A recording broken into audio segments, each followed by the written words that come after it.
Good afternoon, ladies and gentlemen. This is Pete, the roaming prepper, and today is the the 19th of June, 2021. What I'm going to cover today for the Saturday Sitrep is actually going to be a walk through the hack history that we've seen. This has been talked about a lot. Most recently, the Australian banking system went offline for 20 minutes, and I believe the Hong Kong stock market had some issues. These attacks are going to speed up, but they didn't just come out of nowhere. This has been a long brewing thing that's come from certain players. Now, obviously, the US of A has been known to hack a country or two in their time, so not completely without guilt, but more importantly, I want folks to understand holistically how this has played out. Now, back in 2009, I was able to attend a conference where Secretary Robert Gates, who had served under both Bush and Clinton, I believe, stated that in 10 to 15 years' time, and Obama was just coming into office. He was retiring. So Gates was doing a transition. He spent like 6 months with Obama to get his team up to speed, and he left. And he said, in 10 to 12 years or 10 to 15 years time, Putin and Russia are going to be a major problem. Now, mind you, this was back in 08, 09. So fast forward 10 years, 12 years to 2019. Now we're in 2021. So right in that window, 10 to 15 years, we start having issues. The gas pipeline gets hacked. The banking systems in Australia, there's a lot going on. So, but where did this come from? Like, how did this all start? So let me get you guys something so you can kind of see what we're talking about here. So, NBC News report, and this is a slightly dated article, not that old. It's only, I think, a year old or so, or it's a few years old, actually. So it even goes back further. In the past decade, the Russian government has mounted more than a dozen significant cyber attacks against foreign countries. Now, in 2008, those of you who are not familiar with the geopolitics of that region, Russia got into a shooting war with Georgia, which was one of its satellites back in the Soviet days. And they got into it. It was a pretty good fight. I mean, tanks, fighter jets, rockets, the whole nine yards. Because Georgia got pissed off and said, we're going to fight back. And they put up a fight, which was impressive considering how small the country is. But in order to mess with them, Russia hacked Estonia as well as the Ukraine. And I think he's still angry at the Ukraine, which is why they're screwing with the Ukrainians now. According to him, starting in 2007, the Russians attacked former satellites like Estonia, Georgia, and Ukraine, then branched out to Western nations, including the US and Germany. US intelligence officials, and this was back in 2016, looking even further back, said that there is a bottom line to the pattern of hacking. And he says, for years now, the Kremlin has looked for ways to disrupt democracies, disrupt other countries, to establish their sphere of influence and power. So countries have been messing with each other since time immemorial. Even going back to World War II, the reason Lenin led the Red October, the revolution in Russia, is because the Germans, who were planning to attack Russia at some point, went and found Lenin in Switzerland, where he had been run off, and snuck him in. I believe, God, was this? This was, he was still a young man, so I guess right around World War I. And somebody, if you have a better date, please throw it out there. They brought Lenin in there and released him with some of his lieutenants into Russia. The Germans snuck him back into Russia, and lo and behold, he toppled the Tsar. Unfortunately for the Germans, he then took power and created communism in Russia. And then he died, and his very good friend Stalin took over, ran Trotsky off, and the other lieutenants either killed him or ran him off. And ta-da, we had the Soviet Union. So that's not what the Germans wanted. They just wanted to screw with Russia. But it's been a historical thing. Countries have screwed with other countries. So this is not anything new in the big global sphere, but it has happened before. So the Kremlin has been doing this to the countries in Eastern Europe and even into Western Europe for quite a while now. So they gave us a timeline. So this article is NBCnews.com. This one came off of NBC.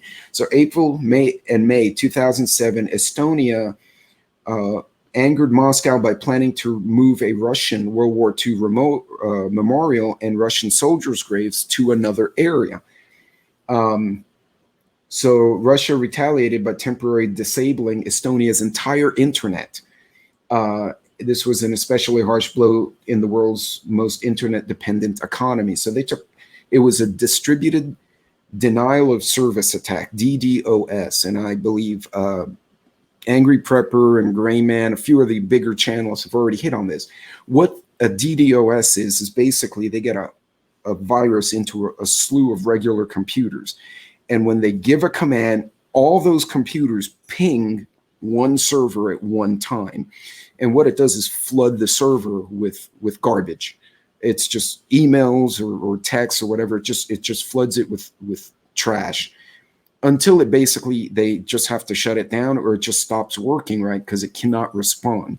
So a DDoS is basically bombarding it with gibberish to bring it down. This is a very generic. I'm sure there are IT guys watching this at some point going, no, dude, there's more to it. Yeah, I know. But in general terms, that's the deal. Then in June 2008, similar attack on Lithuania, again, one of the Baltic states. And Lithuania has been to Russia since they got free.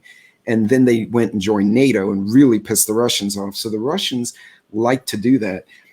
Georgia sent troops into a breakaway republic. So kind of like what's happening in the Ukraine back in 2008, Georgia had this little section of Russians and they were revolting. So they sent troops there and Russia went in and invaded the country. And before they attacked, they hacked Georgia's internet just to screw up comms for about an 8-hour window. This is the first time Russia coordinated military and cyber actions. Georgia's internal communications were effectively shut down. So that was a serious hack. And then Russian hackers trying to convince the president of Kyrgyzstan to evict a U.S. base hacked 2 of the country's 4 internet service providers with another DDoS-style attack, which seems to be the easiest and most effective way to screw with people. And this is what happened, by the way, to the Australian bank, if I read the articles correctly, is it got bombarded with garbage and to where the people couldn't log in, people couldn't do anything. And it basically, they just had to stop operations. They had to shut down until they could reroute whatever it was they were doing. This whole timeline, May 2014, they hit Ukraine. March 2014, they went back and hit Georgia again. And then 2015, German investigators discovered hackers had penetrated the computer network in the German Bundestag, which is basically like hacking Congress. So there's a whole timeline over 10 years. So this has been an ongoing thing. Now, the scary part is, notice the hack in coordination with a military strike. So think about it. What a great way to do something bad to the US or Europe or anybody. Just take out their internet and then do something. And even if the internet comes back up and phones come back on, all of a sudden, you know, God forbid, Los Angeles is on fire, everyone's going to freak out. So this has been going on for a while. But you notice these are very small targets, small countries with small internet systems. So, and then here again, this is from foreignpolicy.com. This is a good site if you guys want to try and get familiar with geopolitics. 10 years after the landmark attack on Estonia, is the world better prepared for cyber hacks? Basically, the Estonians wanted to move a statue and like some monuments, and they pissed off the Russians, so they got hacked. This has been an ongoing thing. This was the early trial runs. But then in 2013, somebody hacked Target. You know, many of you may remember this. They hacked Target, they hacked Capital One, they hacked several places all at once. And this was a problem. It disrupted not only data breach, it disrupted online ordering, it disrupted their logistics. Because Target lied about it, or they did something wrong. They didn't cooperate. They were trying to like sweep it under the rug, and they got busted for that. And they wound up paying 18 million for the data breach because because payment cards got hacked and they didn't properly notify. Which is why, if you notice, now when data hacks occur, and say Capital One or Visa or MasterCard get hacked in some way, shape, or form, you get an email saying, we're sending you a new card and you will now have credit monitoring for the next 5 years. That was the out for instead of getting a fine for hiding it, they're like, look, we'll just throw it out in the open. We'll get you credit monitoring. And if you have an issue, creditmonitoring.com or whatever thing is protecting you will help you sort your problems out. So they're kind of getting proactive, which is good. But again, they was a third-party vendor. So here's what they did. They went not after Target directly. They went after one of the credit card companies that process credit cards, hacked them, then used their emails to figure out how to get into Target. This is exactly what happened with the pipeline. They attacked Colonial through one of their smaller subsidiaries. Then they were trying to actually go from Colonial out. They were trying to go to the refineries, which would have been a disaster, and then go also upstream to the production platforms, all these pump jacks and oil and gas facilities. Fortunately, Colonial saw it coming and they shut down and locked themselves in so that infection couldn't spread.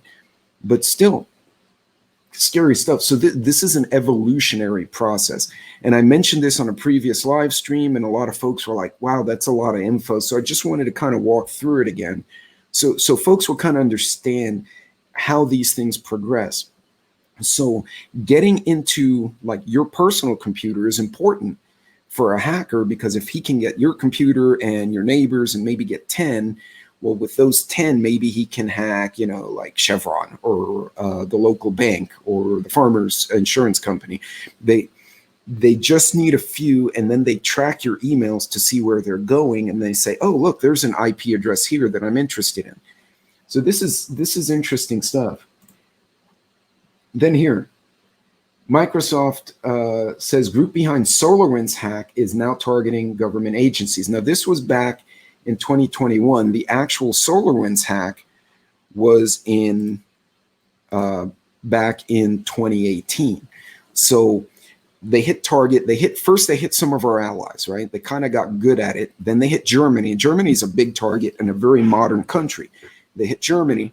Then they started hitting us. They went after a small company to get into Target. They went into a subsidiary to get into Capital One. And they kept doing this. And they kind of started figuring out who was connected to what. SolarWinds was the big hack because that was a government IT contractor.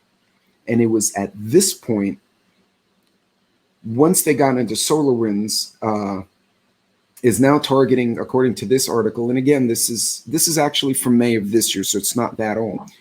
The group behind the SolarWinds cyber attack, identified late last year, they finally figured out who they were, is now targeting government agencies, think tanks, consultants, and non-governmental organizations.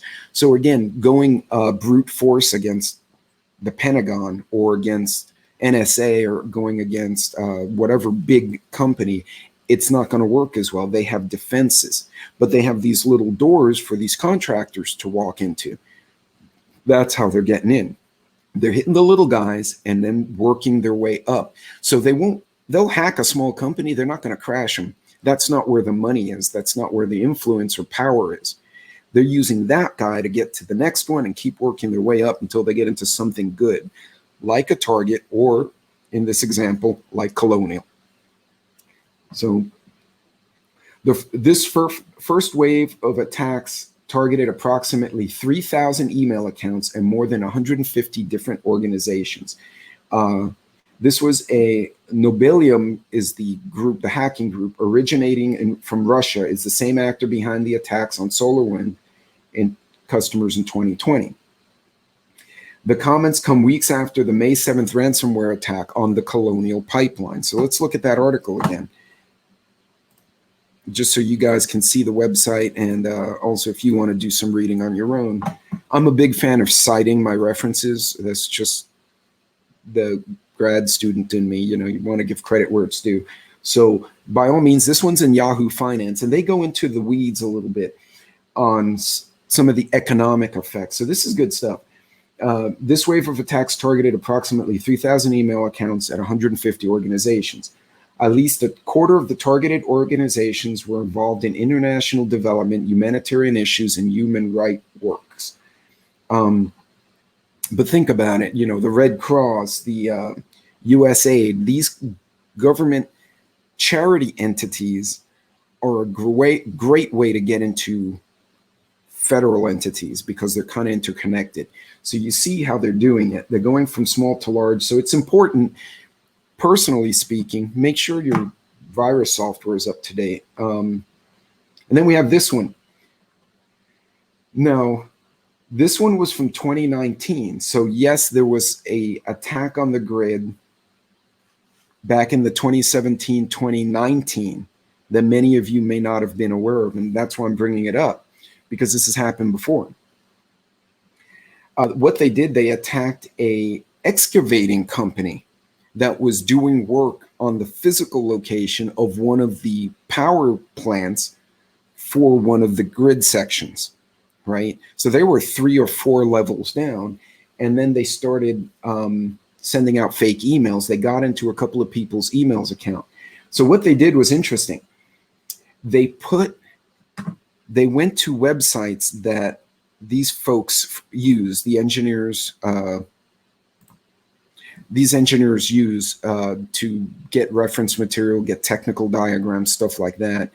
It's kind of like one of us going to Wikipedia and you kind of look through articles and there are links in there. Well, they put bogus links. You click on it and you get the picture and it looks like you've downloaded something, but in reality, you've also revealed your IP address and other things, right? So these engineers, they didn't know that's where they normally go, and they pulled up information, and the hackers just waited.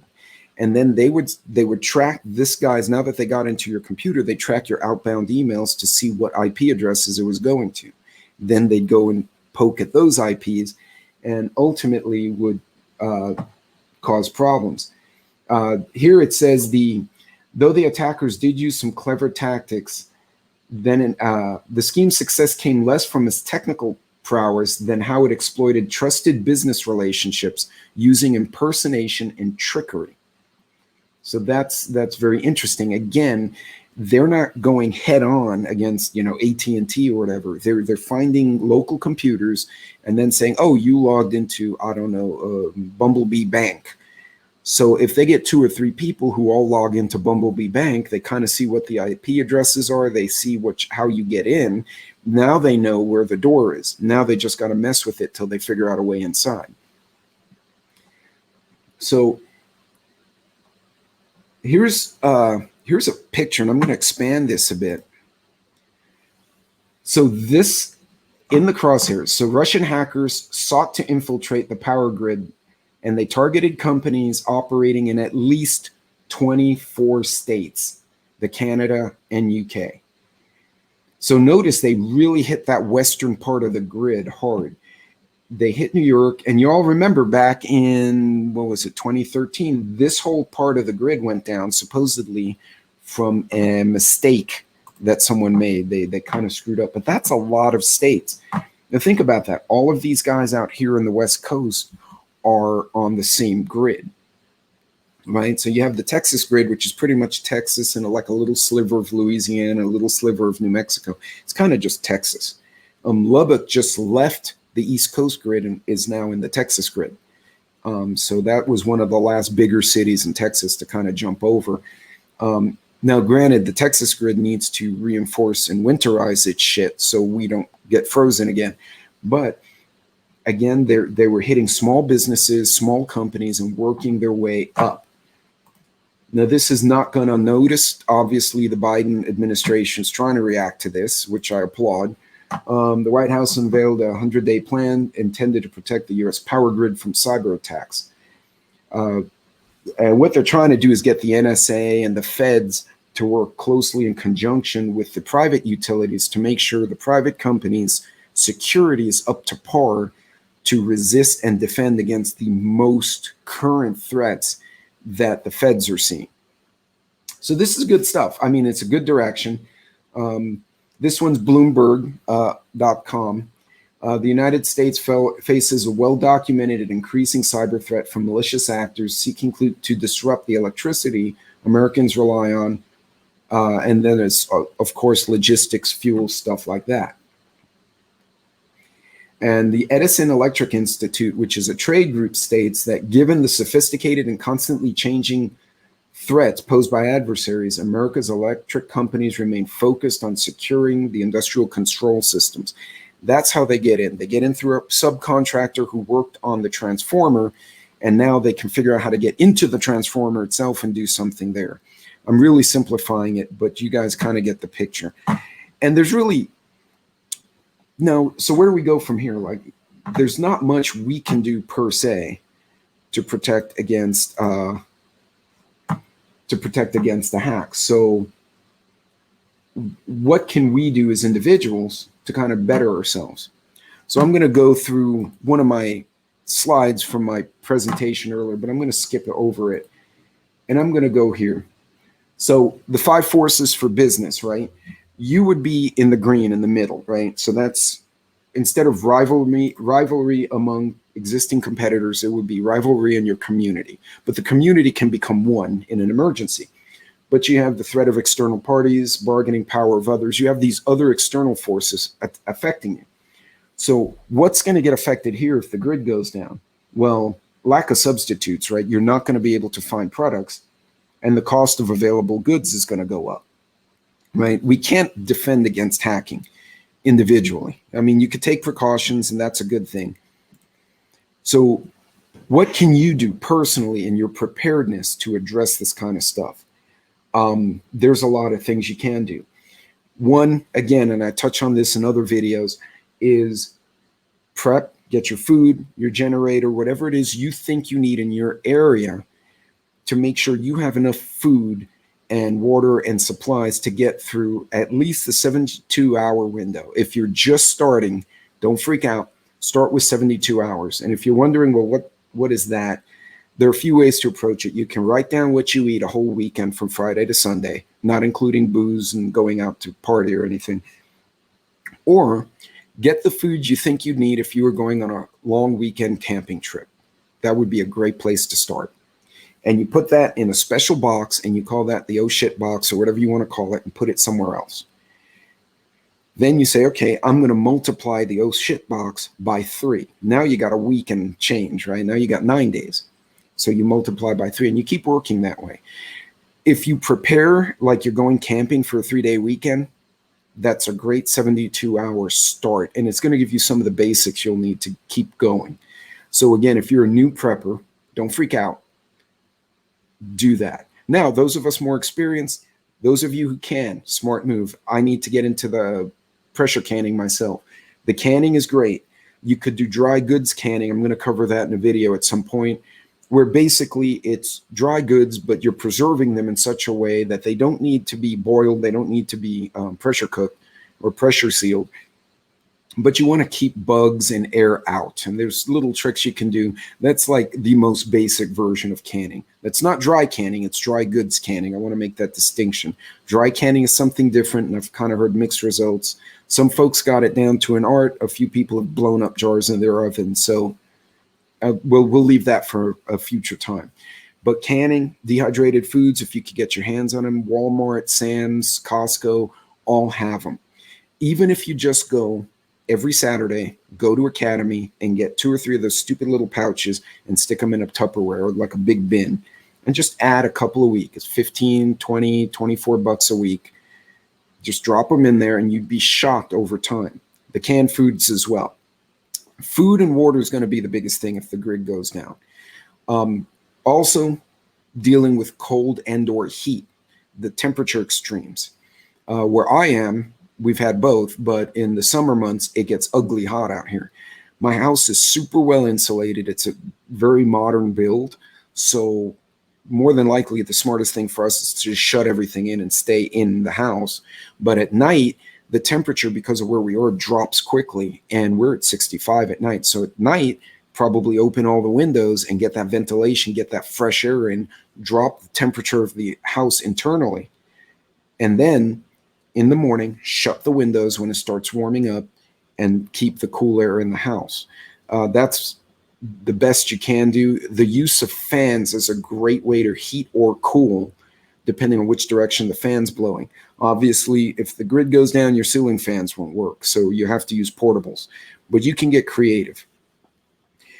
Getting food ahead of time, if it's expensive purchases like a pallet of goods, a pallet of water, whatever, get 4 people. A pallet of water will run you about $500 to $600. And I'm talking like a forklift pallet with all the cases wrapped in plastic you see in the back of Sam's. But if you get 4 or 5 people and each of you takes 1/4 or 1/5, now you've cut the cost and everybody's got a prep. So you can't do much about the hacking other than protect your own electronics, make paper backups like I mentioned in my bug out book video, and do the smart things to protect yourself from potential hacks, potential loss of data, and have those paper copies to back you up in case you have to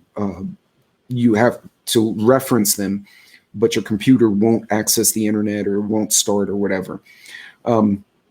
Put your virus scans on. Make yourself a harder target. Don't be an easy target.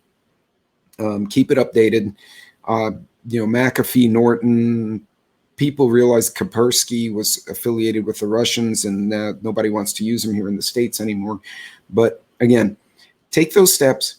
Food, start with 72 hours, work from there. Make sure you have a good first aid kit and have cash. If you can spare, instead of going out and drink, go and take that extra $50, $100, stick it in a coffee can, stick it in your gun safe, wherever you can. Have a little cash, because remember, services go down, ATMs go down, the credit card machines go down. If all you have is plastic, you're going to struggle trying to swipe and get something. So have some cash on hand, and I would recommend going to your bank, and don't just get a pile of 20s, because everyone's going to have damn 20s. Get 1s, 5s, 10s, smaller denominations.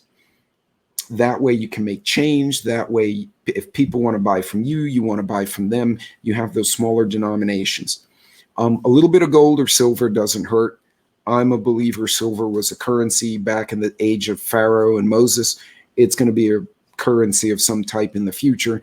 But again, I believe in a bit of diversity in your prep. So make sure you have a little everything, and then do some homework. Take some time. But the hacks are going to keep speeding up. They're going to get worse. So be ready for them. Don't panic if they happen. You get up one morning and nothing's on. Before you say the Russians hacked us, check your breaker, call your neighbors, walk outside and look at the street lights. It may just be the transformer blew. But after doing all of these things, you start realizing, yeah, the whole city is dark. Okay, now you got a problem. Now you start acting. Okay, don't freak out. Don't panic. Take steps, small steps. There's a lot of good info out here, guys. So in any case, that's my review of the history of hacks over the last 15 years with a few pointers on what you should or should not do to prep yourself properly. Guys, I'm tied up this Saturday, so no live for me today. But until next time, Godspeed if you're on the road. Be safe, be ready, pay attention. And if you can help someone out or teach someone something, do it, because it'll pay dividends in your community. The more people who are thinking like we do, the better off everyone will be. Until next time, take care and God bless.